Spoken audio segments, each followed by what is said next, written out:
So, very good morning, all the participants, to this investment advisor level 1 exam preparation batch. So, this is the second session. In the first session, we discussed the basics of financial planning. So, I have shared one MCQ also in the group, and now in the chat box, we have shared the answer sheets also. So, we will be sharing the answer sheets in the WhatsApp group also. Okay, so try to cover it chapter by chapter. Now, second chapter is time value of money. Now, regarding this time value of money, as you all know, the concept itself, time value of money itself says what it is actually. It is money, but the value of money is changing from time to time. So, 1 rupee today may not be equivalent to 1 rupee of tomorrow. And there are two sides to this.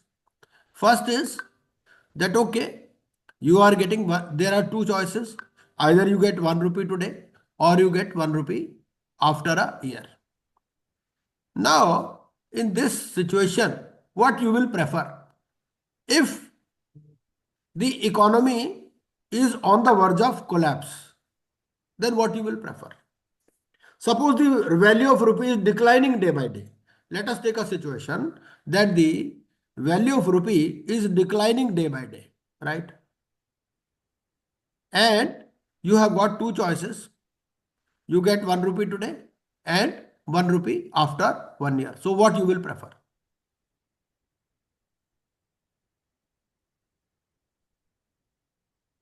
Technically, 1 rupee after 1 year.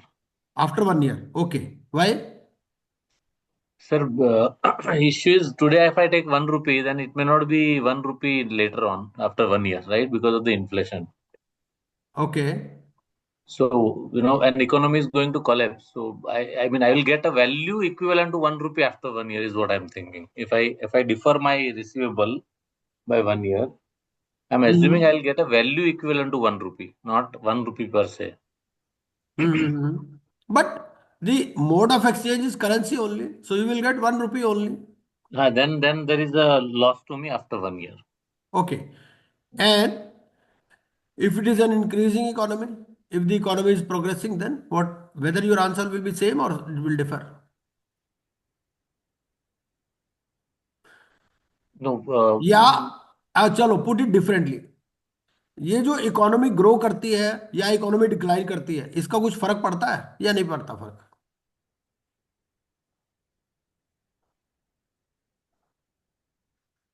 Grow आपका करने पे हाँ जी। Grow करने पे तो definitely जो rate of returns होंगी वो थोड़ा सा अच्छा होंगे, डेफिनेटली अच्छे होंगे। नहीं, इन मेरा केस क्वेश्चन ऑफ सिंपल है। डिक्लाइन, मेरा क्वेश्चन सिंपल है कि भाई आपके पास दो चॉइसेस हैं, 1 रुपए आज ले लीजिए या 1 लाख रुपए, 1 करोड़, जो कुछ भी, 1 लाख रुपए आज ले लीजिए या 1 लाख 1 साल बाद। अब उसने दो सिचुएशन दे दी आपको। एक सिचुएशन दे दी जिसमें इकोनॉमी ग्रो कर रही है और दूसरी सिचुएशन दे दी जिसमें इकोनॉमी डाउन स्लाइड पर है। हो सकता है ना? तो उस केस में ये जो इकोनॉमी ग्रो कर रही है या इकोनॉमी डाउन स्लाइड पर है, इसका आपके डिसीजन पर कुछ फर्क पड़ेगा? यस और no? This is the question. Yes yes yes, क्या? फर्क ये पड़ेगा in case of down economy. जो इंटरेस्ट पोर्शन है, तो मैं, अच्छा मैं तो आगे पहुंच गया थोड़ा सा इन्वेस्टमेंट पोर्शन पे कि हमको कहाँ लगाने हैं पैसे। हम्म। नहीं सर, ग्रोइंग इकोनॉमी हो या ग्रोइंग इकोनॉमी हो तो आपका इन्फ्लेशन खा जाएगा आपका पैसे, मतलब value in the current money per se will get reduced even in growing economy, right?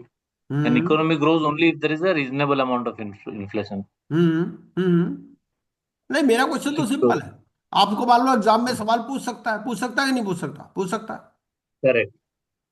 तो अगर पूछेगा तो क्या आंसर रहेगा आपका? सर अगर मुझे 1 रुपया बाद में मिलना है और एक ही आज मिलना है तो मैं आज ही लूंगी ना, कि मैं फिर वेट क्यों करूंगी, जब मिलना ही 1 रुपया है। हाँ, That's good. जो वैल्यू तो सेम ही है तो आज ही ले लो, हाथ में जो आया तो वो। आज ही ले लेना, क्योंकि आगे वाले टाइम में तो 1 रुपए की वैल्यू कम हो जाएगी।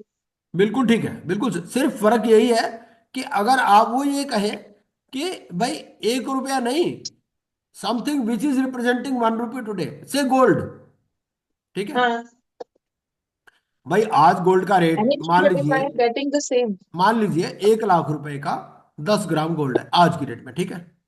अब वो ये कहता है भाई 10 ग्राम गोल्ड आज ले लो, या 10 ग्राम गोल्ड आप 1 साल बाद ले लेना, ठीक है।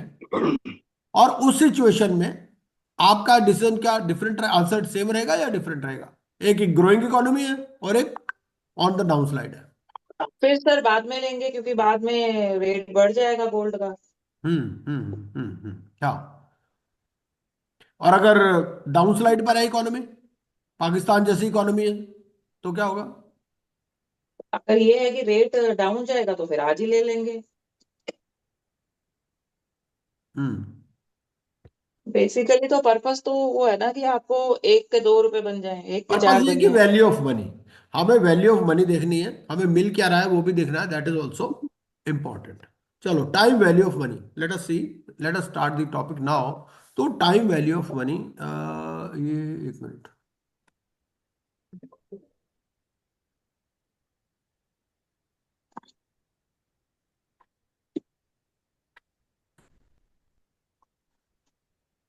मेरे ख्याल मेरी स्क्रीन तो क्लियर है ना? Yes, sir. Screen is time visible. Value of money सबसे पहले क्या कहता है कि value of money does not remain the same at all points of time. अभी हम जो डिस्कस कर रहे थे, क्या वो सेम चीज है? ये कहता है कि वैल्यू ऑफ मनी जो है, it does not remain same at all points of time. The but एक तो होता है भाई करेंसी, ठीक है। 1 रुपया आज मिल रहा है और 1 रुपया 1 साल बाद मिलेगा, तो 1 साल जनरली यही रहता है कि 1 साल बाद में जो मिलने वाला है उसकी वैल्यू कम मानते हैं लोग, इन जनरल, है ना, इन कॉमन पार्लांस। तो इसीलिए हम कहते हैं कि भाई आज ही अगर हमें मिल जाए तो बेटर है, ठीक है। तो money available at the present time is worth more than the same amount in the future, since it has the potential to earn returns. ये इंपॉर्टेंट है। अगर पोटेंशियल टू अर्न रिटर्न्स है तब तो ठीक है, और इंटरेस्ट द केस में भी, ठीक है। Consider the following options assuming there is no uncertainty associated with the cash flow, ठीक है। तो रिसीविंग 100, ये भी इंपॉर्टेंट हो गया ना, no uncertainty associated with the cash flow. अगर ऐसा हो कि पता नहीं मिलेगा या नहीं मिलेगा, वो भी है। तो receiving 100 now, receiving 100 after 1 month. तो सारे इन्वेस्टर्स क्या करेंगे? They would prefer to receive the cash flow now. अब हम सीधा प्रेजेंट वैल्यू पर चलते हैं, ठीक है। तो प्रेजेंट वैल्यू क्या है? तो present value is the amount that you would pay today for a cash flow that comes in the future. अब इसमें दो चीजें हो सकती है। क्या हो सकती है? एक तो ये कि जो, एक तो है इनफ्लो और एक है हमारा आउटफ्लो। एक तो ये है कि जो हमारा इनफ्लो है वो एक ही बार आ रहा है, ठीक है। और एक ये है, जैसे हमने एफडी की, 1 साल रुपए की, 1 साल की एफडी कर दी, आज हमने आउटफ्लो हुआ, कैश फ्लो आउटफ्लो हुआ हमारा, और 1 साल बाद हमें पता है भाई हमें 5% इंटरेस्ट मिल जाएगा। एक ये है कि हमें, एक हमने प्रोजेक्ट लगाया, ठीक है, प्रोजेक्ट में हमने 10 करोड़ रुपए लगाए, और हमें ये है कि over a period of 10 years हमारे को जो है 2-2 करोड़ रुपए मिलेंगे, हो सकता है। तो अब हमारा क्वेश्चन ये है कि आज हमने एक प्रोजेक्ट में 10 करोड़ रुपए लगाए हैं, ठीक है, और हमें 2 करोड़ रुपए अगले 10 साल तक मिलने वाले हैं। तो और रेट ऑफ इंटरेस्ट जो है वो 4% है। तो हमें, हमारा क्वेश्चन ये है कि ये जो प्रोजेक्ट लगाना वर्थवाइल है या नहीं है। इसका मतलब ये है कि अगर हम 10 करोड़ रुपए कहीं पर बैंक में भी रख दें तो हमें 4% रिटर्न मिल जाएगा, ठीक है। और ये कहता है कि जी दो ऑप्शंस हैं, या तो 10 करोड़ रुपए एफडी पे रख दो। बहुत सारे लोग कहते हैं ना कि भाई हमें बिजनेस करने से फायदा क्या है, उसके बाद उससे बढ़िया तो ब्याज ही आ जाएगा हमारे पास, है ना। और दूसरा क्वेश्चन क्या है कि हमारे पास 10 करोड़ रुपए हैं, हमारे पास दो ऑप्शंस हैं, एक बैंक एफडी में रख दें, और दूसरा हमारे को एक प्रोजेक्ट ऐसा मिल रहा है जिसमें 2 करोड़ रुपए अगले 10 साल तक मिलेंगे, ठीक है। अब हमें इसमें बैंक का रेट ऑफ इंटरेस्ट बताना है, ठीक है, कि कितने रेट ऑफ इंटरेस्ट पर ये दोनों चीजें इक्वल हो जाएंगी। ठीक है, आज हम अगर इतना भी सीख लें तो काफी है। क्वेश्चन समझ में आ गए पहले सबको? पहले तो क्वेश्चन समझ में आया या नहीं आया ये बता दीजिए। ठीक है। क्यों राठी जी? 1 करोड़ रुपए अगले 10 साल में 2 करोड़ मिलेंगे, तो उसका अपने को प्रेजेंट वैल्यू निकालना। Uh, what is it equivalent to today? हाँ, हाँ, नहीं मेरा इट सवाल इज। सिंपल है। देखिए, पहला सवाल ये है कि 10 करोड़ रुपए का एक प्रोजेक्ट है, हमारे जेब में 10 करोड़ रुपए है, ठीक है, आज की राइट। डेट। अब हमारे पास दो ऑप्शंस हैं, या तो हम उसको बैंक में रख दें या बिजनेस में लगा दें। या एक बिजनेस प्रपोजल हमारे पास ऐसा आया है, वो ये कहता है जी 2 करोड़ रुपए आपको हर साल मिल जाएंगे अगले 10 साल तक। ठीक है। और दूसरा आदमी ये कहता है कि भाई आप इसको बैंक में रख दो और मेरे को बता दो कि मैं कितना रेट ऑफ इंटरेस्ट आपको दे दूं कि आपको बराबर हो जाए। आपको कुछ करना ही नहीं पड़ेगा, आप मौज लो ना। मैं आप, वो एक प्राइवेट इन्वेस्टर है ना, वो he is looking for money. वो ये कहता है, एक कोई है एंटरप्रेन्योर है, वो कहता है जी ऐसा है, आप मुझे दे दो और मुझे बता दो मैं क्या दे दूं आपको। आपको बिजनेस करने की जरूरत ही नहीं है। ठीक है, आप अपना मौज लो। तो आपको उसको रेट ऑफ इंटरेस्ट बताना है। हो सकता है ना, रियल लाइफ सिचुएशन तो ऐसी होती हैं। हम्म, बुक में क्या लिखा है इंपॉर्टेंट नहीं है। समझ करेक्ट। रहे आप? तो इस क्वेश्चन को कौन सॉल्व कर सकता है ये बता दीजिए। एक्सेल आपके साथ है, किताब आपके सामने है। Present value is equal to future value divided by 1 plus rate of return सबसे पहले अपने को मल्टीप्लाइड। क्या करना है? सबसे पहले हमें ये देखना है कि जो इनफ्लो है हमारा वो है 10 करोड़ रुपए। ठीक है, और हमारे आउटफ्लो जो है eight the end of every year हमें 2 करोड़, दो दो लिख देंगे 10 बार। ठीक है, अब एक्सेल में एक शीट खोल लीजिए। एक्सेल में एक शीट खोल के एक तरफ लिख दीजिए इनफ्लो 10 करोड़, 0 ईयर पर। ठीक है, ये 0 हो गया। और 1 ईयर के एंड पे दो मिल गए, second, third, fourth, fifth, six, seven, eight, nine, 10। ठीक है, क्यों बलराम अग्रवाल जी, क्लियर है? Yes sir. क्लियर है? यस मेरा sir, yes question sir. Clear है ना? जी सर, जी सर। आपके पास एक्सेल है हाँ जी, हाँ जी। और ये जो बुक दे रखी है ये भी है, यस सर। आपके पास फार्मूले भी है। हाँ जी, हाँ जी। तो अब आप एक कैलकुलेट करके बता सकते हैं कि भाई कैसे। यस सर, 2 मिनट लगेंगे सर। आराम से, आराम से, कोई जल्दी नहीं। ठीक आप, मैं आपको ना कोस्ट बना देता हूं, आप अपनी स्क्रीन शेयर कर सकते हैं। ठीक है, तो आप ठीक अपना एक्सेल शेयर कर दीजिए, मैं सबको कोस्ट बना देता हूं। देखो, पर्पस यहां सीखना है अपने को।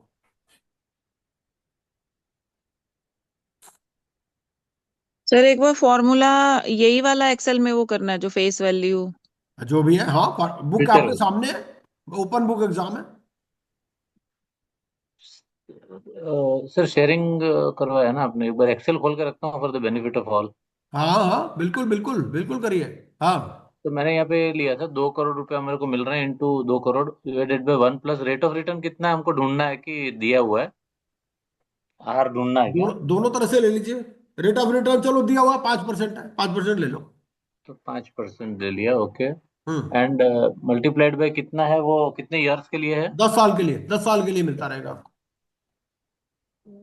क्या प्रॉब्लम हो रही है यहाँ पे, अब देखना पड़ा, 5% है ये। सब अपनी इसको अपनी बुक खोल लीजिए, सब अपना अपना ट्राई कीजिए। नहीं समझ में आ रहा तो जो स्क्रीन पर दिख रहा है उससे देख लीजिए। Present value is equal to future value of future cash flows. FV is future value sir. है? एफवी जो लिखा है फॉर्मूला में, हाँ, what is that future value? Future value. Future value divided by 1 plus rate of return multiplied by number of years. तो formula में गड़बड़ कहाँ हो रही है? लेट्स अज्यूम यहाँ हो रही है।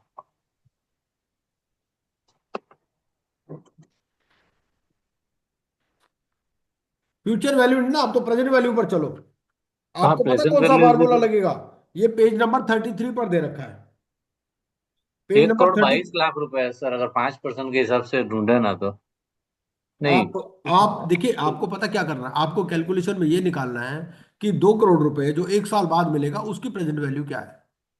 फिर ऐसे ही 2 करोड़ रुपए जो सेकंड ईयर में मिलेगा उसकी प्रेजेंट वैल्यू क्या है। ये फार्मूला आपको पेज नंबर 33 में जो दिया हुआ है उससे हेल्प होगी। पेज नंबर 33 पे देखिए, ये 1.07 जो लिखा है, चलो आप 7% ही मान लो, सिंपल कर लो, ठीक है। आप 7% रेट ऑफ रिटर्न मान लो, ठीक है। 10 करोड़ रुपए आपकी इनिशियल इन्वेस्टमेंट है और 2 करोड़ रुपए आपको हर साल मिल रहा है 10 साल तक। फार्मूला ये दे रखा है पेज नंबर 33 पर। एक्सेल खोलिए और इसको करके देखिए। सर आशिमा जी, मैंने आपके पास है लैपटॉप? एक हाँ मिनट। जी हाँ जी। हाँ। फ्यूचर वैल्यू 2 करोड़ लेनी है सर। फ्यूचर वैल्यू 2 करोड़ आपको 10 साल तक मिलेगी, 2 करोड़ रुपए। हाँ आपने तो आज 10 करोड़ रुपए लगाने हैं, तो तो मैंने उस दो लगाया करोड़ की दो आप प्रेजेंट करोड़ वैल्यू निकालोगे। 2 करोड़ डिवाइडेड बाय 1+7% और 10 करके, और फिर नहीं आज नहीं, आ दो गया। दो करोड़ रुपए 10 साल तक लगातार दस मिल रहे साल हैं तक आपको। मिलने वाला है ना। अच्छा अच्छा अच्छा। हाँ, ओके। ये पेज नंबर 33 है, तो ये पेज नंबर 33 खोलिए, आपको आइडिया लग जाएगा। बुक आपके पास है?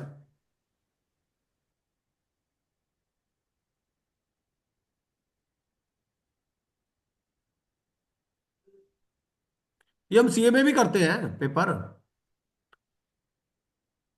Present value.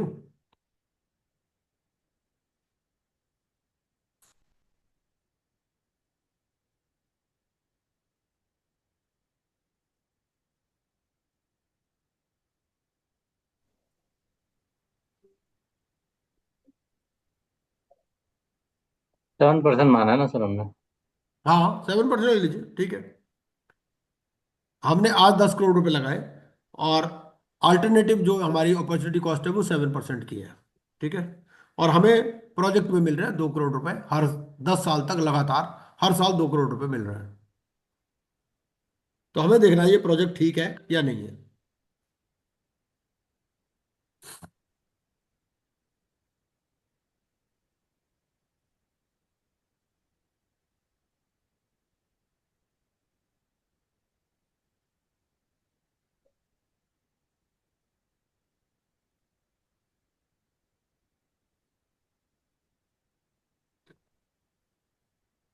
ये फार्मूला दे रखा है इसने पेज नंबर 33 पर।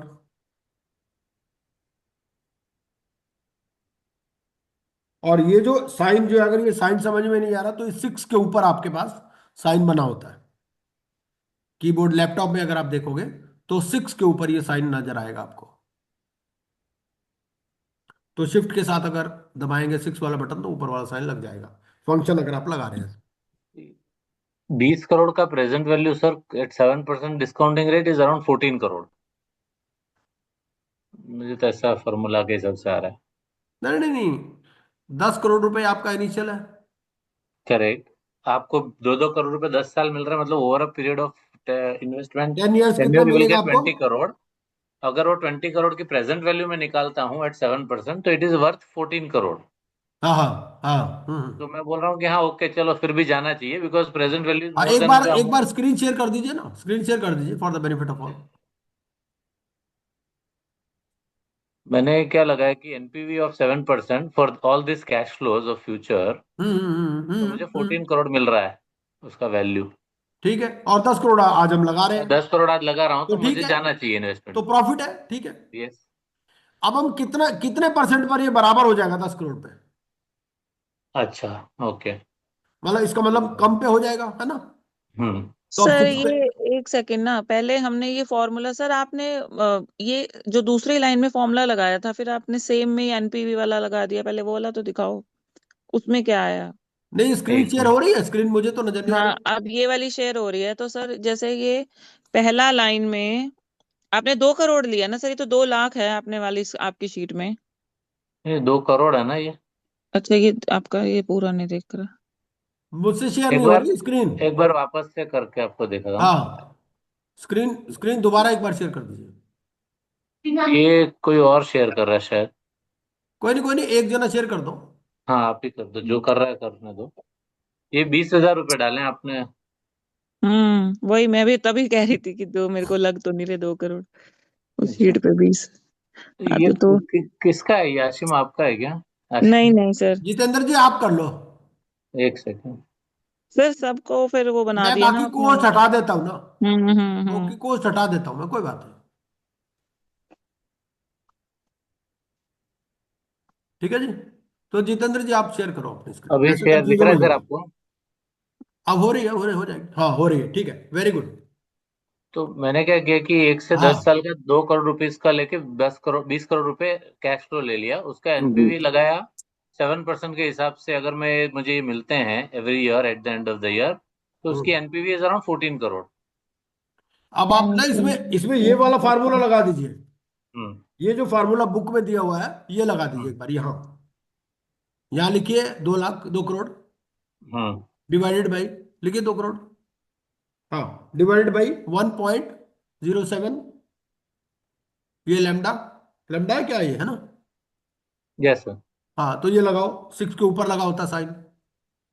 तो ये पहले प्लस ईयर में वन एक 10 से। हाँ, 7%, ये तो क्या हो रहा है ये? नहीं सेवन डिवाइडेड बाई होगा परसेंट ना, वन हाँ, पॉइंट डिवाइडेड जीरो बाई है सर। हाँ, तो 0.07 कर लो उसको। Equal to be 3। 0.07 करो। हाँ, हाँ, तो वो तो सेम ही होता ना। तो भी 0.07 नहीं से नहीं हो रहा है वो। स्टार लगा रखा ना, अब स्टार नहीं, आप लैम्डा लगाओ। हाँ सर, ये आ रही है ये वैल्यू। स्टार आपने गलत लगा दिया ना, स्टार के बजाय जो 6 के ऊपर साइन होता है वो लगाओ। 1 करोड़ आ हाँ, रही है सर, 1 करोड़ 1 करोड़ 1 लाख 60 एक 66 लाख हजार। 66,986। हाँ, अब ऐसे कॉपी कर लो फार्मूला, फर्स्ट वाला फार्मूला कॉपी कर लो नहीं, अभी भी ठीक नहीं आ रहा, फार्मूला ठीक नहीं लगा। सर ये देखिए, इसमें सर रेट। नेक्स्ट ईयर फिर ये डाउन होता जाएगा 10 9 हाँ, ऐसे। वैसे ही होगा ना एनपीवी तो। भाई जो आज 2 करोड़ की वैल्यू है, 2 साल बाद तो कम होगी ना, हम्म 3 साल बाद और कम हो जाएगी, 4 साल बाद और कम हो जाएगी। तो ये जो 10, ये एक मिनट जितेंद्र जी, ये जो हाँ सर। जहां आपने 10 लगाया है ना, यस सर। इस 10 को आपको क्या करना है, आपका ये रो नंबर चेंज होगा, है ना? तो डॉलर साइन भी लगाना पड़ेगा आपको। ओके। ये नहीं, वो यहां तो पर सर, जहां 10 लगाया है, वो नहीं तो तो आप सीधा ऑटोमेटिक 10 चेंज नाइन होगा एट सर, लगा दो। ऑटोमेटिक। सर ये तो अगर हाँ, ऐसे कर ऑटोमेटिक लो। हाँ, ऑटोमेटिक चेंज हो ही रहा है ना सर, B3 B4 बी हाँ तो फाइव ठीक है, ठीक है, ठीक है, करते रहिए। खाली मैं तो इसको ये ईयर चेंज कर रहा हूँ, मुझे ये फॉर्मूला समझ में नहीं आ रहा है कि why the value is increasing, it should decrease गलत है ना, एक्चुअली। हाँ, इसका वाला फार्मूले में गलती है ना। हम्म सो ये डिस्काउंटिंग रेट एक्चुअली यूज कर रहा है, साथ को उस तरह से बता रहा है।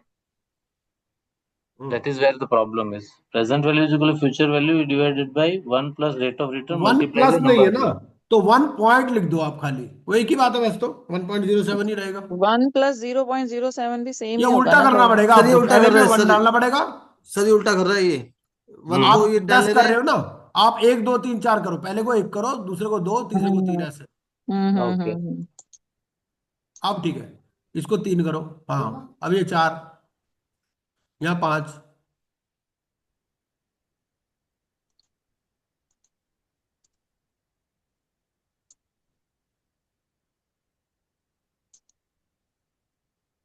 हाँ ठीक कर लो इसको।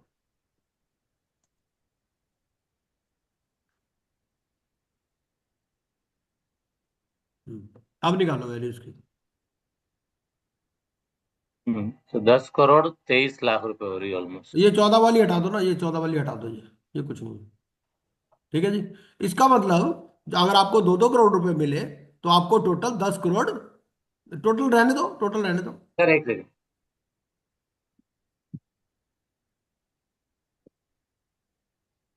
हाँ, सम करके ले लो। 14 बराबर ही है, बट वो हाँ, फॉर्मूला गलत था। हाँ, तो इसको लिख दो इनफ्लो, इसके सामने लिख दो दो, यहाँ लिख दो इनफ्लो, और ऊपर लिख दो आउटफ्लो, सेकंड रो में लिख दो आउटफ्लो, सेकंड रो है ना, हम्म ऊपर यहाँ लिख दो आउटफ्लो, यहाँ आउटफ्लो लिख दो, B2 में लिख दो आउटफ्लो, हाँ यहाँ भी ठीक है, एक ही बात है। हम्म हाँ, माइनस नहीं, विदाउट आउटफ्लो फिगर ही लिख दो, हाँ। और अब आप लिख दो नेट, नेट इनफ्लो या नेट आउटफ्लो। सॉरी।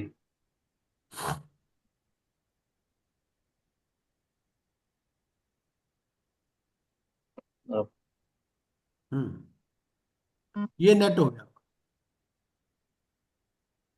तो अब आपको मतलब 4 करोड़ का फायदा है फिर भी, है ना? करेक्ट अगर वैसे देखें तो आपको लगेगा भाई 10 के 20 बन रहे हैं, है ना?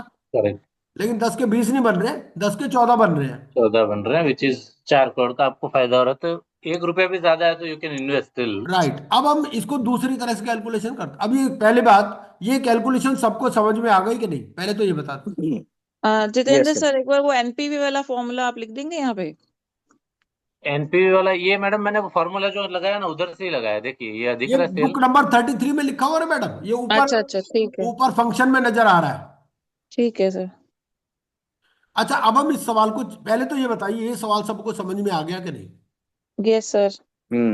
अब हम यस। दूसरे तरीके से इस सवाल को करते हैं कि अभी तो हमने क्या किया, 7% लिया, अब कितने परसेंट पर दोनों में बराबर रहेगा। हम्म। जैसे ये 14 है, ये भी 10 हो जाए, इनफ्लो भी 10 हो जाए, तो कितने परसेंट पर ये बराबर रहेगा। ये डी कॉलम में कैलकुलेशन कर दीजिए जितेंद्र जी एक बार। डी कॉलम में। अब हम पहले हिट एंड ट्रायल करेंगे, हम इसको 6 पर करके देखिए एक बार। नहीं नहीं, इसको अगर वैसे कैलकुलेशन, हेलो। या हाँ, इसको 6 करके देखिए, 7 के बजाय अगर ये 6 हो जाए तो क्या होगा। नहीं सर, वो अलजेब्रिक के हिसाब से फॉर्मूला चेंज कर सकते हैं ना, कुछ मैथमेटिक्स में होता है ना, कि जो वैल्यू निकालनी हो उसके इक्वल टू क्या कर। हाँ, वो एक तो मिनट। हो ही सकता है, वो तो कोई बात नहीं। वो तो हम्म। देखो ऐसा है, जब हम अपने काम करना शुरू करेंगे ना तो अपने आप फार्मूले याद कर लेंगे। अच्छा पर अच्छा। अभी सिंपल है, अभी हम्म। सिंपल, आप उसको 7 को 6 मान लीजिए। हाँ। तो सर 4 करोड़ 72 लाख हो जाती है अगर 1% नहीं, कम करता सब हूँ। सबका करिए ना 6। हाँ, सबका ही हो गया। तो हाँ जो ठीक है। 14 करोड़ 4 लाख थी ना, वो 14 करोड़ 72 लाख हो जाती है। अच्छा देखिए मैंने सब जगह 0.07 थे, उसको 0.06 कर दिया। तो जो पहले 14 करोड़ 4 लाख थी, वो अभी 14 करोड़ 72 लाख हो जाती है। अच्छा, बढ़ ये गया तो हमारा, बढ़ गया। हम्म। बढ़ गया, ठीक है। या बिकॉज डिस्काउंटिंग रेट कम हो गया ना सर, उसलिए। हाँ, तो इसको बढ़ाइए फिर, बढ़ाइए, 8 9 करिए, 9 करिए एक बार। अगर 6 के इसको बजाय 9 9 करके करेंगे, देखिए। एक मिनट। हाँ, कंट्रोल अच्छा। तो ये 12 करोड़ 83 लाख हो गई। हाँ ठीक है, अब इसको ऐसे बढ़ाते रहिए कि ताकि 10 हो जाए ये। हाँ, तो उसका भी एक फॉर्मूला है सर, मतलब हाँ वो ठीक है, कोई बात नहीं, ढूंढ लेंगे वो फार्मूला। बट पहले समझ में तो आ जाए ना, बेसिक तो समझ में आ जाए ना।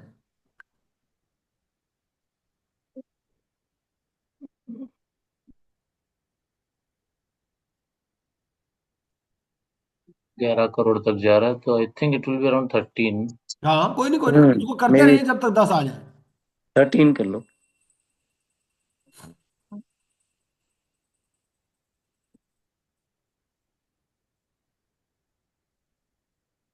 13 पे भी नहीं हो रहा है, तो और बढ़ेगा थोड़ा। 15 ही कर, ओ 15 ही कर लो सर। हम्म। 1 सेकेंड। और थोड़ा सा बढ़ा लीजिए, 1475 कर लीजिए।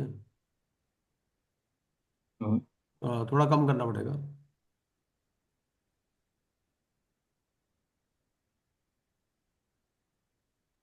ऑलमोस्ट नहीं, 0.153 पे बिल्कुल आएगा बराबर सर। कर लीजिए, बराबर कर लीजिए, हो जाएगा।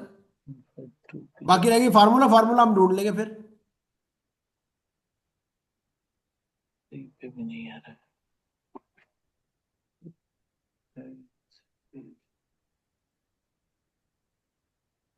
भाई बिजनेसमैन कैसे कैलकुलेशन करते हैं, ऐसे ही करते हैं ना वो तो। हाँ, होता है इसलिए। 35 0। टेस्ट कर रहा है ये पेशेंस को। 545 तक जाएगा, आई थिंक इसमें भी नहीं होगा। हो जाए, कहीं ना कहीं तो होना ही है। 1.54। 545।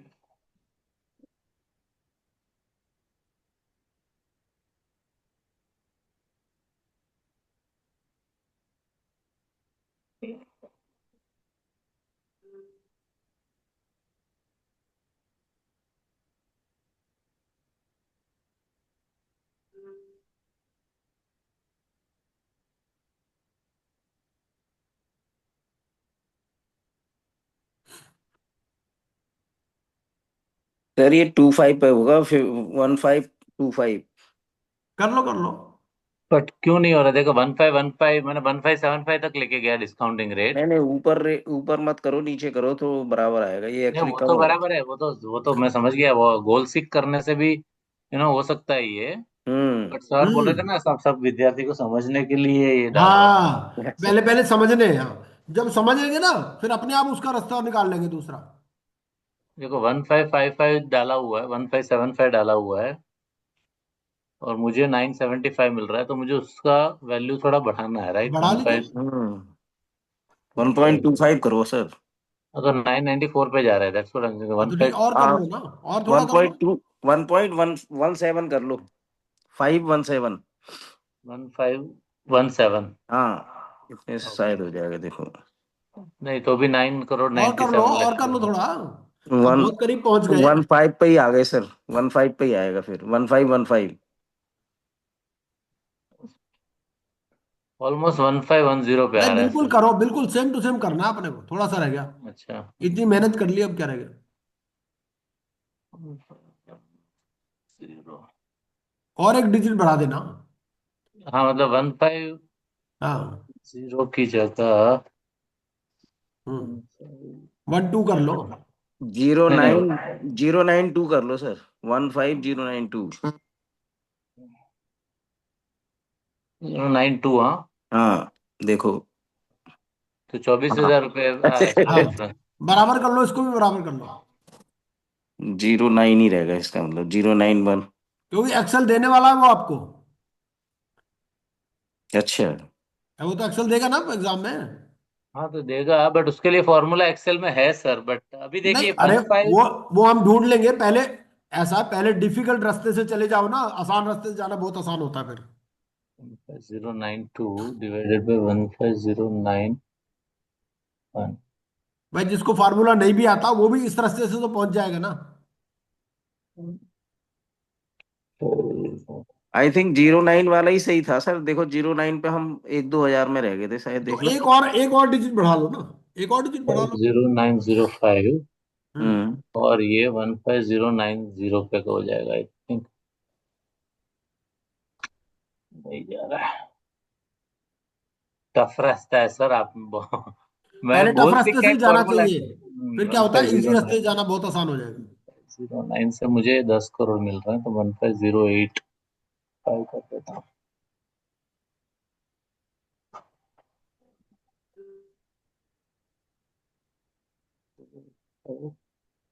1508 बढ़ रहा है ये तो, वन फाइव कोई जीरो नहीं, एट नहीं मैं नहीं एक्सेल आपके सामने है, आपको सर, करके जीरो दिखा दूंगा। नाइन पे ही आएगा, देखो 09 कर पे लो ना, करो पहले कर तो। लो, जो आएगा कर हम्म। लीजिए। और एक डिजिट बढ़ा लीजिए। नहीं, डिजिट बढ़ाने से तो आगे जा रहा है वो। तो डिजिट कम कर लीजिए। One zero five nine zero करके देखना सर, 089 करो, 15089। 089 चलो कर हाँ। दिया, तो भी 35 हो रहा है। सी दैट्स द अरे प्रॉब्लम। बढ़ रहा है तो। आप डिजिट नहीं पीछे, पर जितना डिजिट बढ़ाओगे ना उतना वो प्रॉब्लम ले जाएगा। ओ। तो हम्म। कम कर लो, बढ़ाओ मत। 089 है ना? हम्म। 1508। 27 भाई। कर लो, 271 या जो भी है। और मतलब अप टू 4 डेसिमल प्लेसेस की है ना, अप टू हाँ 6 डेसिमल प्लेसेस कर लो। 1508 की जगह 1505 करते हैं एक बार, कुछ तो नहीं। गड़बड़। हाँ, काफी हद तक बढ़ गया बल्कि ये तो। हम्म। सर 1509 के पास बराबर आया था, तो 1509 को और आगे बढ़ाएगा, हाँ, वन करो टू करो, थ्री। हाँ। हाँ, देखना सर।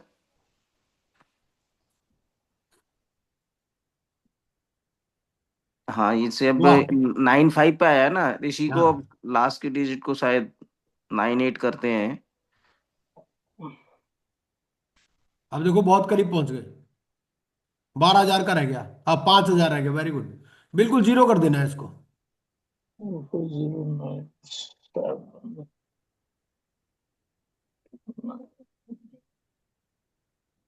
गजब पेशेंस है इसमें से। नहीं नहीं, 150965। क्या आसिमा जी समझ में आ रहा था। हाँ जी सर, आ रहा है। आशिमा जी का आशिमा जी बोले इतना पेशेंस नहीं है मेरे में। मैं वही कह रही हूँ, जितेंद्र जी को काम पे लगाए हुए हम तो देख रहे हैं। 150965 it will be 1509.4. जितेंद्र जी हमारे साथ आईबीसी में भी थे। यस सर, मैं बोलता रहा हूँ उससे मुझे इतना फायदा हुआ ना, मैं भले एग्जाम नहीं दिया लेकिन मेरे को सब समझ में आ गया प्रैक्टिकली कैसे वो रिजोल्व वही करना चीज है। जरूरी है। मैं और आईपी के पास जाके पूरा रिजोल्व करके आ गया उस मैटर को, हाँ, एमसीएलटी में से उठा कौन भी से लिया। वाला सर इसमें 6-8 करो सर, 6-8। वो जो मैं आईबीसी की क्लासेस लेता हूँ। थे? इंसॉल्वेंसी वाली सर? हाँ, इंसॉल्वेंसी वाली, हाँ। अच्छा हो अच्छा रहा है अच्छा, देखिए, चलो। 1509415094 सर 16,000 रह रहा है, अभी देखेंगे सर उसको। नहीं नहीं, देखना नहीं, अभी देखना है भैया।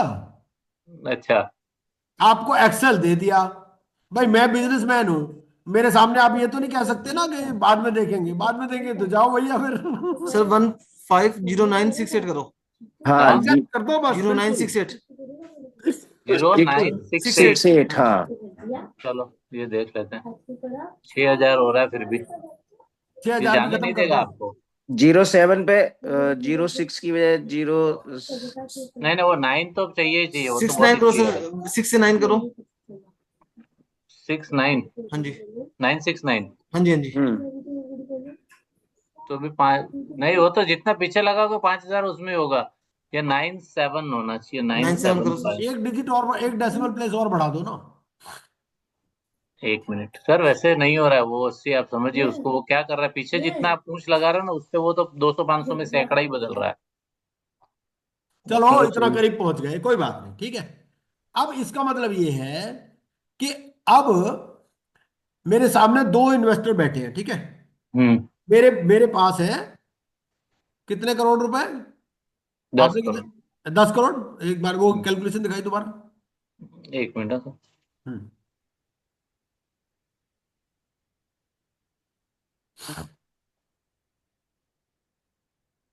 मेरे पास 10 करोड़ रुपए हैं, ठीक है। मेरे सामने दो इन्वेस्टर बैठे हैं। एक कहता है देखो जी ये इस प्रोजेक्ट में पैसे लगा दो, 2 करोड़ रुपए आपको हर साल मिलते रहेंगे।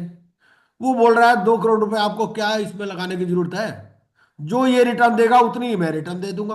अब इसको बता दो रिटर्न कितनी आ रही है। तो रिटर्न कितनी आ रही है जी? नहीं, 10 करोड़ 5 नहीं, वो लाख जो मिल रहा है। परसेंटेज लगाई नहीं नहीं, आपने वही परसेंटेज रिटर्न है। में जो 15 परसेंटेज जो है 15% पे आ रही है। हाँ, 1 हाँ। मतलब 15.07 आ रही है मोटा मोटा, हम्म। है ना। हाँ। तो अगर अगर वो एक 15.07 कहता है तो हमें कुछ करने की जरूरत ही नहीं है।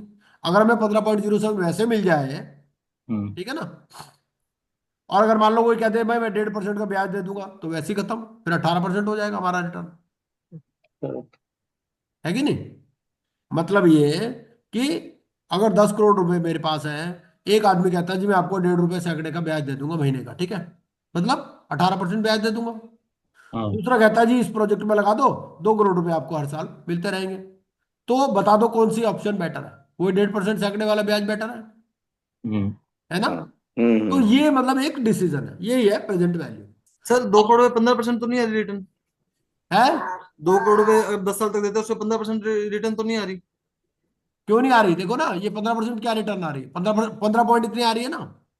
सर 15 पॉइंट तो फिगर आ रही देखो है। ना, कितनी आ रही थी जितेंद्र लबाड़ी? 15.09 आ रही थी ना, अभी देखा हमने कितनी आ रही, 15.07 आ रही। 15.0969 सर। हाँ हाँ, तो मतलब 15.10 अगर पंद्रह ब्याज पॉइंट मिल दस रहा आ है। रही है मतलब। अगर 15.10 से ज्यादा कोई हमें ब्याज दे दे, मैं क्या कह रहा हूं, एक हमें 18% ब्याज दे रहा है और हम्म। एक ये प्रोजेक्ट की सलाह दे रहा है, तो हमारे सामने कौन सा डिसीजन बेटर है? 18% वाला बेटर होगा नेचुरली। ओके, ठीक है सर। तो एग्री करते हैं कि नहीं, पहले मेरी बात से ये बताइए। हम्म। बेटर है, 18% वाला ही बेटर है। हाँ, है ना। पर लेकिन उसमें सेफ्टी एंगल और वो सारी बातें। नहीं, वो मान के चल रहे हैं, अगर वो अच्छा। पैसे लेके भाग गया तो अलग क्या? बात है। फिर ठीक है। वो तो है ही, वो तो है ही। लेकिन इसीलिए हम्म। तो 1.5 रुपए सैकड़े का ब्याज बताया, वरना 3 रुपए सैकड़े, 5 रुपए सैकड़ा भी ब्याज ले रहे हैं लोग आजकल। हाँ, लेने वाले सर लेते एक बारी उस पे जाना जहाँ सर आपने ये sir fifteen sir percent calculate किया है। हाँ, जाइए जितेंद्र जी, ये देखिए ना ऊपर फंक्शन में नजर आ रहा है आपको। फंक्शन में अच्छा देखिए, फंक्शन में ऊपर फंक्शन लगा हुआ है, और फंक्शन कहाँ से अच्छा अच्छा, लगाया ठीक आपने? है ठीक है, ये जो हम वो किया था। ये फंक्शन हमने लगाया पेज नंबर 33 से। ठीक है जी।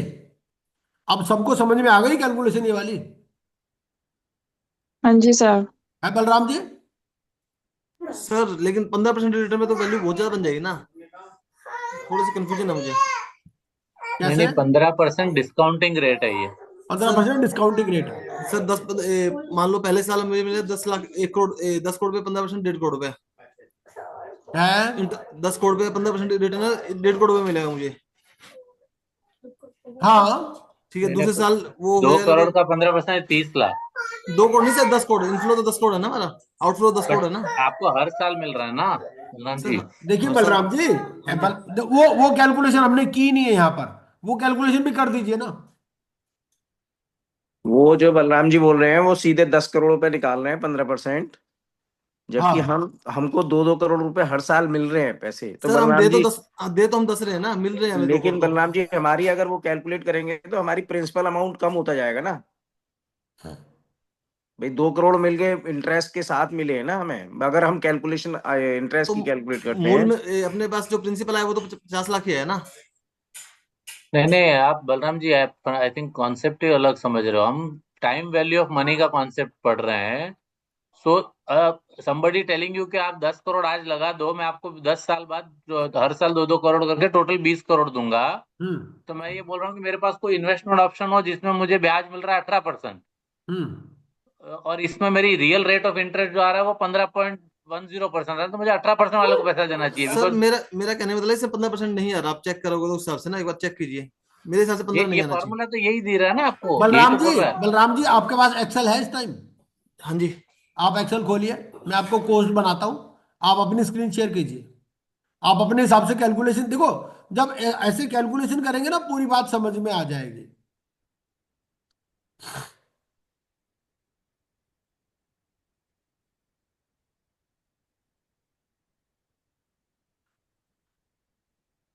अब आप कैलकुलेशन कीजिए, आपके पास है, ठीक है।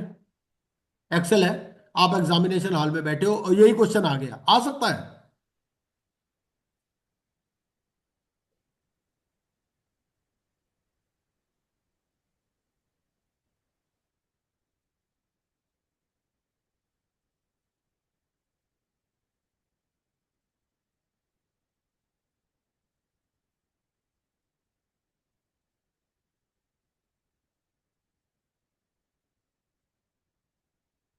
एक बार पेन निकालता हूँ इसका रिवर्स।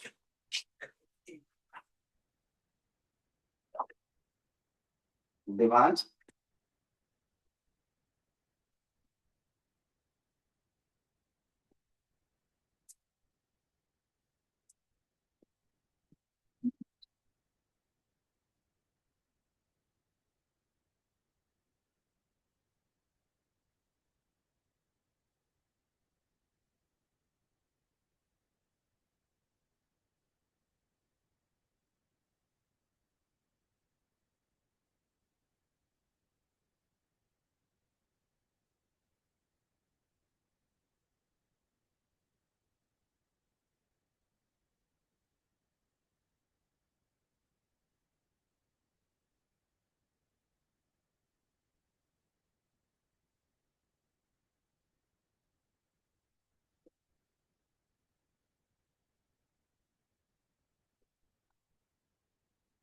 दिवांश फाइन।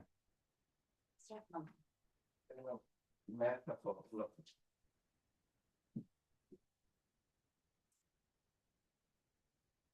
नहीं निकल रहा।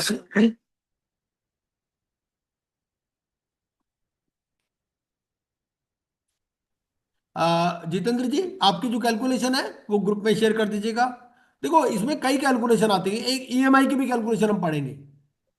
आप बलराम जी मेरे ख्याल से ईएमआई वाली लाइन पे जा रहे हो। चलो कोई बात नहीं, ग्रुप में शेयर कर लेंगे। लेकिन जो डिसीजन है बेसिकली उस तरह से जब हम पहुंचे थे जितेंद्र लबाड़िया जी की वजह से, तो वो सीख था। ठीक है। अब हम बाकी इसको ग्रुप में शेयर करेंगे। अब इसके बाद हम क्या करते हैं, कुछ थ्योरेटिकल कॉन्सेप्ट डिस्कस कर लेते हैं। ठीक है जी। सब लोग अपनी अपनी कैलकुलेशन कीजिएगा। क्वेश्चन सेम रहेगा। क्वेश्चन आपको समझ में आ गया? क्वेश्चन तो समझ में आ गया ना जी, कि 10 करोड़ रुपए आपके जी। पास आज है। आपके सामने दो बंदे बैठे हैं।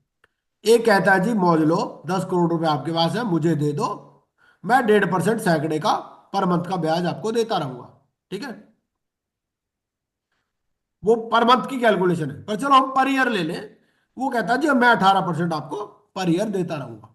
ठीक है।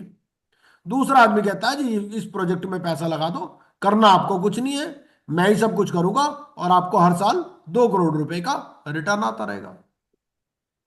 अब मोटी मोटी अगर कैलकुलेशन देखें तो प्रेजेंट वैल्यू की कॉन्सेप्ट यहां पर कहां आ रही है। एक कह रहा है भाई मैं 1 करोड़ 80 लाख रुपए आपको दूंगा, दूसरा कह रहा है मैं 2 करोड़ रुपए दूंगा, सीधी सीधी बात है ना, है ना।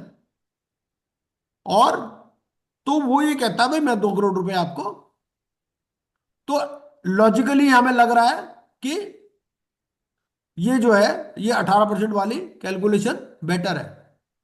तो अब डिसीजन हमें क्या लेना है, हमें उस आदमी को उधार पैसे दे देने हैं जो कि हमें 18% का ब्याज दे रहा है, या हमें उस प्रोजेक्ट में पैसा लगाना है जिसमें हमारे को 2 करोड़ रुपए की रिटर्न आ रही है। 2 करोड़ रुपए की रिटर्न देखने से हमें लग रहा है कि 15.10% का हमें नेट में रिटर्न आएगा लास्ट में, टैक्सेस वगैरह हम छोड़ देते हैं। ठीक है ना। अब हम ज्यादा चीजें लगाएंगे तो कॉम्प्लिकेट हो जाएगा, अब हमारा पास बिल्कुल सिंपल कैलकुलेशन है ना। तो 15.10 की हमारे पास आ रही है और वो हमें 18 दे रहा है, तो हमारे सामने क्या होगा कि 18% वाला बेटर ऑप्शन है। ठीक है जी, इतनी बात कॉन्सेप्ट तो समझ में आ गई ना सबको, है ना। जी सर। अब बात यह है कि वो आपको एक्सेल देने वाला है एग्जाम में और आपको ऐसे ही कुछ सवाल देने वाला है। अब इसके अलावा आज ये तो प्रेजेंट वैल्यू कॉन्सेप्ट हो गई, अब हम इसको अपने आप पढ़ लेंगे और फिर ग्रुप में डिस्कस कर लेंगे। अब थोड़ा सा हम थ्योरी पार्ट भी साथ साथ में कर लेते हैं। ठीक है, चलिए।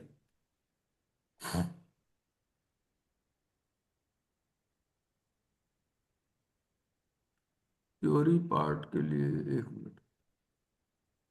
ये सारी कैलकुलेशंस आप अब सब अपने फार्मूले सब कुछ दे रखे हैं, सब कुछ दिया हुआ है इसमें। मैंने आपके साथ मॉड्यूल 6 शेयर किया था, मॉड्यूल 6 में से भी बहुत सारे सवाल आते हैं। तो मैं मॉड्यूल 6 निकालता हूं, इसका 30 नंबर का है वो। जैसे ही फर्स्ट मॉड्यूल है, फर्स्ट मॉड्यूल 30 नंबर का है, ऐसे ही सिक्स मॉड्यूल है, सिक्स मॉड्यूल भी 23 नंबर का है। तो हमें क्या आपने करना चाहिए कि भाई थोड़ा प्रैक्टिकल करते रहना चाहिए, साथ में थोड़ा थोड़ा थ्योरी पढ़ते रहना चाहिए, ताकि बोर भी नहीं हो और अपना वो भी हो जाए। ठीक है, तो ये मॉड्यूल 6 है। अब मॉड्यूल 6 आधे घंटे में थोड़ा मॉड्यूल 6 चेक कर लेते हैं। ये मॉड्यूल 6 ये मैंने आपके साथ ऑलरेडी शेयर किया था कल, है ना, ये ग्रुप किया हुआ है, ग्रुप पढ़ा में नहीं। शेयर किया। हाँ, तो अब इसमें थोड़े एथिकल इश्यूज पढ़ लेते हैं और ग्रीवांस रिड्रेस मैकेनिज्म पढ़ लेते हैं। ठीक है, तो हम चैप्टर 19 देखते हैं, इन पे से सवाल आते हैं। 30 नंबर का है ये मॉड्यूल 6 और बहुत आसान है इसमें स्कोर करना, कोई मुश्किल नहीं है। टोटल थ्योरी है ना इसमें तो। टोटल थ्योरी, हाँ हाँ। तो हम एथिकल इश्यूज पढ़ते हैं एक बार जरा। ये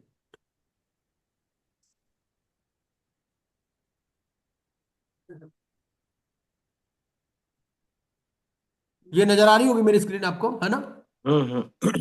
ये क्लिक एथिकल इशू क्लिक करते हैं सर। हाँ, एक मिनट, ये जो है ना, ये कुछ और भी इसमें नजर आ रहा है। नहीं, ये एथिकल इश्यूज, अच्छा नहीं, ये फुल स्क्रीन कैसे होगा, थोड़ा सा इसको, अब ठीक है। हाँ, अब हो गई फुल स्क्रीन।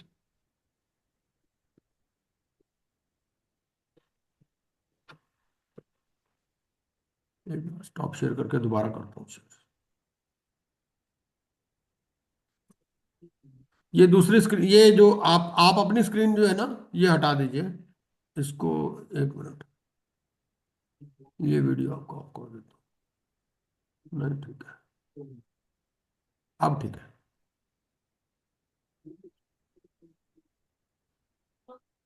मॉड्यूल 6,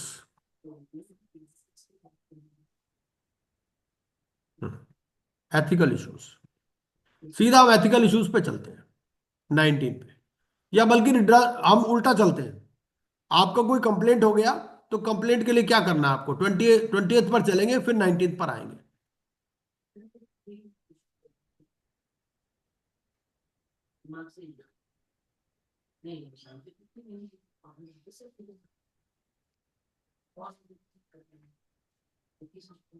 ये चैप्टर 20, ठीक है। तो एक तो है हमारे पास इसमें कंज्यूमर प्रोटेक्शन एक्ट। तो कंज्यूमर प्रोटेक्शन एक्ट क्या है? कंज्यूमर प्रोटेक्शन एक्ट ये कहता है, it has been enacted to provide for better protection of the interest of consumers and for that purpose to make provision for the establishment of consumer councils and other authorities for the settlement of consumers disputes and for matters connected therewith. ये consumer protection act हमारे लिए वैसे भी काम की चीज है, as an individual भी और एज ए स्टेक होल्डर भी। तो कंज्यूमर कौन है? Who buys any goods for a consideration which is been paid और प्रॉमिस्ड और partly paid and partly promised. अच्छा, अब आप ये बताइए, अगर आप होम बायर हैं तो क्या आप होम बायर होने के कारण कंज्यूमर प्रोटेक्शन एक्ट की जो रेमेडीज है वो अवेल कर सकते हैं? यस और नो? होम बायर में तो कंज्यूमर आइटम नहीं, कंज्यूमर प्रोटेक्शन में तो कंज्यूमर आइटम्स आती है ना सारी की सारी। नहीं नहीं नहीं नहीं नहीं नहीं, अच्छा ऐसा नहीं है। कंज्यूमर प्रोटेक्शन एक्ट में क्या होता है कि जो भी आपको सर्विसेज या गुड्स दे रहा है, सर्विसेज भी आती है ना इसमें, अच्छा अच्छा। तो ओके। सर्विसेज के अंदर वो कवर हो जाता है। लेकिन क्या है, आपके पास और बेटर रेमेडी आ गई, रेरा आ गई। रेरा।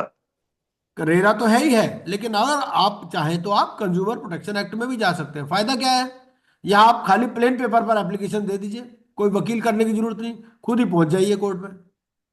ये हम्म। फायदा है भाई। जैसे जैसे आप हायर अथॉरिटीज के पास जाते हैं, मान लो आप हाई कोर्ट में पहुंच गए, सुप्रीम कोर्ट में पहुंच गए, बिना वकील के तो है नहीं ना वहां तो। हम्म। यहाँ क्या है, यहाँ आप खाली पेपर पे हैंड रिटन दे दो एप्लीकेशन और आपका केस सुन लेंगे। मतलब फॉर्मेलिटीज कम है ओके। वहां, सर यहाँ सीपीसी एक वगैरह नहीं प्रैक्टिकल लगता बताता हूँ सर, जो अभी हुआ है। है। लोग ऐसा सोचते हैं, जैसे अभी बलराम जी ने किसी ने बोला ना कि रेरा में जाना चाहिए। हाँ लोग क्या कर रहे हैं अभी स्मार्टली, रेरा में नहीं जा रहे हैं। Even when they are home buyer they go to हाँ कंज्यूमर फोरम। हाँ, बिल्कुल बिल्कुल। एक तो ज्यादा इंटरेस्ट लेके आ रहे हैं वो कंपेयर टू रेरा, हाँ बिकॉज रेरा में हाँ रिस्ट्रिक्शन है MCLR +2%। हाँ, बिल्कुल वहां तो है ना। हाँ और रेरा में प्रोविजन है मेंटल एगोनी और का कोई प्रोविजन नहीं है पैसा देने का। हाँ, और कंज्यूमर यहाँ फोरम में पर है। मेंटल एगोनी भी लेके आते हैं। हम्म। तो consumer means any person who buys any goods for a consideration which is been paid और प्रॉमिस्ड और पार्टली पेड एंड प्रॉमिस्ड और under any system of deferred payment include any user of goods other than the person who buys. देखो, पहले में goods आ गया, दूसरे में आ गई सर्विसेज। अब इन्वेस्टर ग्रीवांस रिड्रेसल मैकेनिज्म। तो investors deal with different products and service providers. आपने LIC लिया, आपने मेडिक्लेम लिया, क्या आप कंज्यूमर प्रोटेक्शन एक्ट में जा सकते हो? The answer is yes. Hmm. ठीक है ना। तो इन्वेस्टर्स जो है इनको प्रोडक्ट भी मिल रहे हैं और सर्विसेज भी मिल रही हैं व्हेन दे कंडक्ट ट्रांजैक्शंस। तो अब इसका ग्रीवांस रिड्रेसल सिस्टम क्या है? पहला, source of receipt of complaint. Complaints have to arise from relevant issues that are covered under the acts or regulations related to an investor. SEBI act के आ गई, SCRA से आ गई, डिपॉजिटरीज एक्ट, ठीक है, या companies act. Date and time of receipt of complaint. Complaint has to be received within a specific time period mentioned in the relevant acts. ठीक है। This ensure that the system is not clogged with old complaint. देखो, आपके पास ना जैसे limitation act भी है, तो limitation act कहता है भाई अगर आप खुद ही लेजी हो तो फिर कोर्ट भी आपको रेमेडी नहीं देता, है ना। भाई आप 10 साल बाद जाग गए तो टाइम पीरियड तो है हर एक चीज का। तो कंप्लेंट भी आपको जैसे टाइम पीरियड के अंदर लॉन्च करनी है। नेचर ऑफ कंप्लेंट क्या है? Complaint has to be relevant, relevant भी होनी चाहिए। Whether it could be resolve. अब यहां देखिए इंटरनली, सबसे पहले तो आपको ये नहीं कि सीधा कंज्यूमर प्रोटेक्शन एक्ट में पहुंच गए, कंज्यूमर फोरम में पहुंच गए। सबसे पहले तो जिससे आपने सर्विसेज अवेल की उसको आपको अप्रोच करना है, पहला चीज ये है। तो a robust system will have a clear path that a complaint has to follow. तो नॉर्मली क्या रहता है, first port of landing is the internal system of the entity. सबसे पहले तो जिस एंटिटी से आप, मान लो आपने किसी से इंश्योरेंस लिया, आपको कोई ग्रीवांस है, तो पहले तो आप उस कंपनी को अप्रोच करोगे, उसका भी इंटरनल सिस्टम होगा कुछ, है ना, against whom the complaint is made and it is then escalated to an outside. अब अगर उससे आपको रिलीफ नहीं मिला तो आप जाओगे फिर आउटसाइड एजेंसी को। This ensure that there is a chance given for the complaint to be addressed at the source. अब अगर आपने सीधा ही वहां पहुंच गए तो वो कहेगा जी हमारे पास तो आया नहीं, उन्होंने बताया नहीं। तो पहले आपको क्या करना है, एक क्लियर पाथ दे रखा है। तो वो ये कहता है सबसे पहले आप इंटरनल सिस्टम को अप्रोच करो। पहले देखो कि जिससे भी आपने सर्विसेज ली हैं या गुड्स अवेल किए हैं उसका कोई इंटरनल सिस्टम है, तो उसके बाद जाओ and then you escalate to outside agency. ये एक बहुत बड़ा प्रिंसिपल, इसके ऊपर सवाल पूछ लेता वो। Status of the resolution action taken. The investor should be able to see the progress made on the complaint. This is seen through the action taken report. ठीक है? Or if this is resolved, then that should be intimated. This increases the confidence of the investor that there is action being taken on the complaint. कई बार क्या होता है, interactive response system होता है ना, या फिर वो कंप्लेंट ग्रीवांस रजिस्टर होता है, या फिर कंप्लेंट हैंडलिंग मैकेनिज्म होता है ना। सेबी में भी दिया हुआ है कि भाई आपको इन्वेस्टर कंप्लेंट्स या इन्वेस्टर ग्रीवांसेस का कैसे हैंडलिंग कर रहे हैं। Number of complaints at the beginning of the quarter, number of complaints receive during the quarter, पूरा सिस्टम है। अगर आप लिस्टेड कंपनी में है ना, तो Yes, पूरा yes, sir. सिस्टम है, तो आप उस सिस्टम को भी स्टडी कर सकते हैं। Time taken for resolution or aging report. The complaint has to be resolved in a specific time period so that there is closure of complaint filed by the investor. If the complaint keeps dragging on for an indefinite period, then it erodes the confidence in the entire system. उसके बाद escalation mechanism है। आपकी complaint वहां resolve नहीं हुई तो फिर आप उसको escalate करो। ठीक है? This will ensure that an independent party is able to look at the facts. Grievance redress system of an investment advisor. अब हम क्योंकि इन्वेस्टमेंट एडवाइजर से रिलेटेड हम कर रहे हैं, तो यहाँ क्या रिड्रेस सिस्टम है, तो SEBI has mandated setting up of grievance redressal system for investment advisers. क्या है, offices of all investment advisers are required to display the details of the compliance officer. तो अगर आपने ऑफिस खोला है एज इन्वेस्टमेंट एडवाइजर, तो आपको क्या करना है, एक कंप्लायंस ऑफिसर की डिटेल देनी है of the intermediary and CEO or partner and proprietor details, name, address, email and phone number. If the client is not satisfied with the response of the intermediary, the client can lodge his or her grievance with SEBI. उसके बाद में वो second stage है, उसके बाद SEBI through scores system. ठीक है, पहले तो इंटरनल होगा, उसके बाद में फिर स्कोर सिस्टम पे जाएगा। तो grievance redress system in capital market, एक बार कोई पढ़ सकता है, आप में से कोई भी पढ़ दीजिए एक बार थोड़ा सा इसको। सर आप मोबाइल लैपटॉप पे ज्यादा इजी होता। किसी के पास लैपटॉप है वो पढ़ लो, कोई भी पढ़ लो,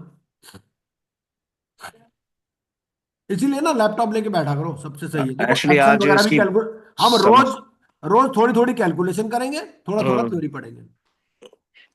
होमवर्क नहीं किया था ना कल, तो इसलिए रह गया कोई बात था। नहीं, कोई बात नहीं, और किसी के पास तो कोई तो होगा।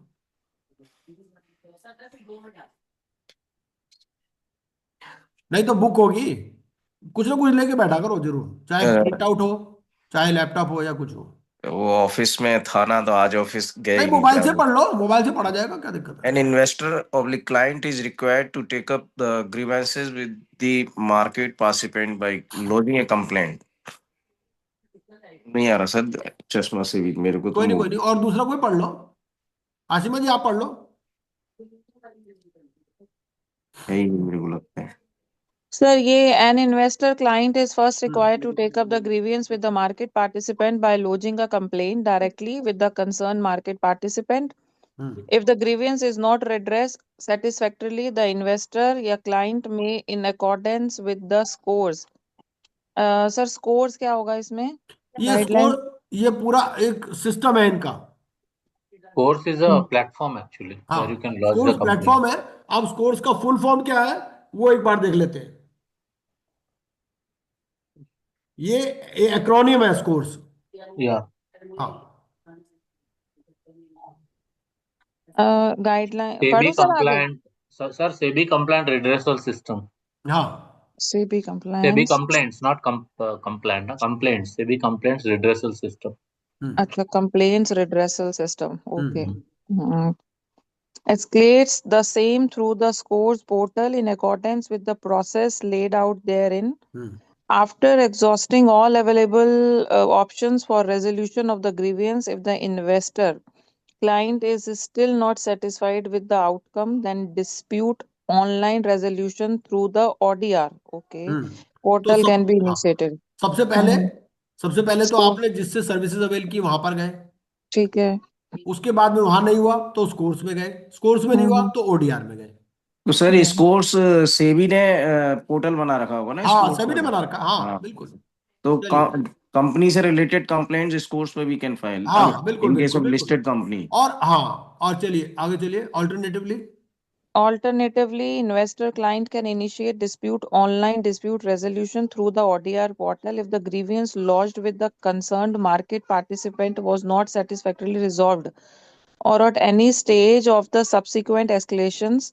The concerned market participant may also initiate dispute resolution through the ODR portal after given due notice to the investor for resolution of the dispute which has not been satisfactorily resolved between them.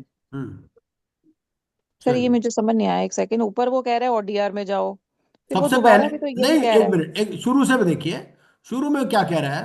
वो ये कह रहा है कि भाई सबसे पहले तो अगर आपको कोई कंप्लेंट है तो जल्दी से जल्दी उसको फाइल करो, ठीक है। अगर कोई टाइम पीरियड दे रखा उसके अंदर फाइल करो। सबसे पहले तो जिसने आपने जहां से सर्विसेज अवेल की उसको अप्रोच करो। उसका अपना कोई इंटरनल सिस्टम होगा। इंटरनल सिस्टम है, उसको अप्रोच करना है। इंटरनल सिस्टम पे नहीं सॉल्व हुई तो स्कोर्स प्लेटफॉर्म पे जाओ। स्कोर्स स्कोर्स पे नहीं प्लेटफॉर्म तो पे नहीं, ओडीआर, हाँ जी, स्कोर्स पे नहीं हुआ तो ओडीआर पे चले जाओ स्कोर्स पे नहीं हुआ तो ऑनलाइन। ओडीआर पे जाओ। हाँ हाँ, पर ये अल्टरनेटिवली ओडीआर को एक्सप्लेन ही कर रहा है ना, हाँ जो हमने बिल्कुल लास्ट बिल्कुल पढ़ा है। बिल्कुल। हाँ जी, चलिए हाँ जी। चलिए चलिए तो आगे। सर ये तो हाँ कैपिटल मार्केट का हो गया। लेट सपोज ये जो हम लोग रियल एस्टेट में इन्वेस्ट करते हैं, तो उसमें हाँ, उसमें भी कंज्यूमर फोरम में ही जा सकते हैं उसके लिए। उस ऐसा है, कंज्यूमर फोरम में भी जा सकते हैं, रेरा में भी जा सकते हैं, सिविल हम्म। कोर्ट में भी जा सकते हैं। आपको देखना कि इफेक्टिव रेमेडी आपको कहाँ मिल रही है, आपको मैक्सिमम जो है बेनिफिट कहाँ पर है। ऑल्टरनेटिव तो फोरम्स हैं, हाँ जी, जैसे बट मान रेरा लीजिए, सिर्फ प्रॉपर्टी वाली इन्वेस्टमेंट रेरा को ही रेरा कंसिडर तो करता उसके है। लिए है। हाँ। रेरा तो दूसरी कंप्लेंट, मान लो आपके टेलीफोन की कंप्लेंट है, वो तो रेरा हाँ, लेगा नहीं, है वो ना। तो नहीं वो सर, तो लेकिन लेकिन अगर हम्म, आपकी होम बार वाली कंप्लेंट है तो कंज्यूमर प्रोटेक्शन एक्ट में भी जा सकते हो आप, और रेरा में भी जा सकते राइट सर, राइट। हो। ये चलिए, status, status of resolution action taken. Sir इसको स्क्रीन थोड़ा छोटा करो, आपने बड़ा वो कर दिया, उस पर अच्छा पढ़ा कोई नहीं बात रहा। नहीं, मैं छोटा छोटा कर देता हूँ, एक मिनट। अब ठीक है, नहीं, अभी भी वो बाहर जा रहा आउट है। चला है। बराबर। हाँ, बस बस। हाँ ठीक है चलिए। The investor should be able to see the progress made on the complaint. ये तो हमने, ये तो हो गया था सर, हम्म। ये तो अभी पढ़ लिया था हमने। हाँ चलिए अगला पढ़ लीजिए, time taken for time, resolution. ये तो नहीं पढ़ा, एजिंग रिपोर्ट। नहीं हम लोग एस्केलेशन स्कोर्स मैकेनिज्म वगैरह पढ़ आगे चुके ना। चले गए थे सर, आगे चले गए, इससे भी आगे। अच्छा इस ये पे चले हाँ, गए, अब हम इस ठीक है। पे हैं। अच्छा स्कोर्स, ये आपका। स्कोर पे। हम्म। Scores is the online investor redressal mechanism set by SEBI to deal with the complaints of investors related to all products and entities regulated by it. हाँ। This includes complaints against companies who have made share issues in which the investor has invested in the primary or secondary markets, or against investment companies such as mutual funds, providers of portfolio management schemes, venture capital funds, and others.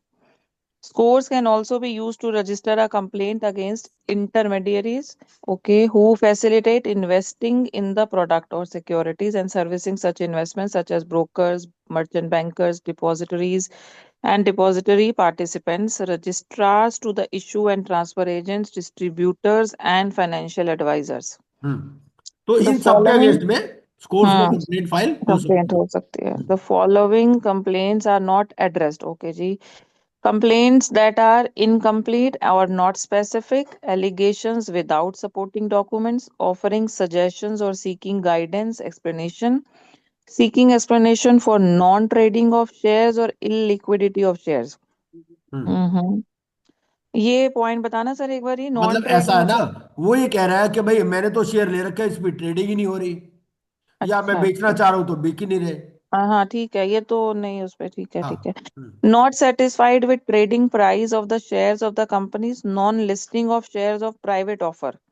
Hmm. Non listing of shares, एक बार इसको भी बता दो sir. Private हाँ placement जो shares होते हैं उनकी लिस्टिंग नहीं होती है, तो वो एप्लीकेबल नहीं तो होंगे। ये जस्ट आप, अच्छा, भाई आपने ठीक है। देखिए ऐसा होता है जब कंपनी शेयर इशू करती है, उससे पहले हम्म, प्राइवेट प्लेसमेंट करती है ना। राइट राइट तो राइट। अगर उसकी लिस्टिंग नहीं हुई अल्टीमेटली, तो ये इस चीज को आप वहां नहीं ले जा सकते।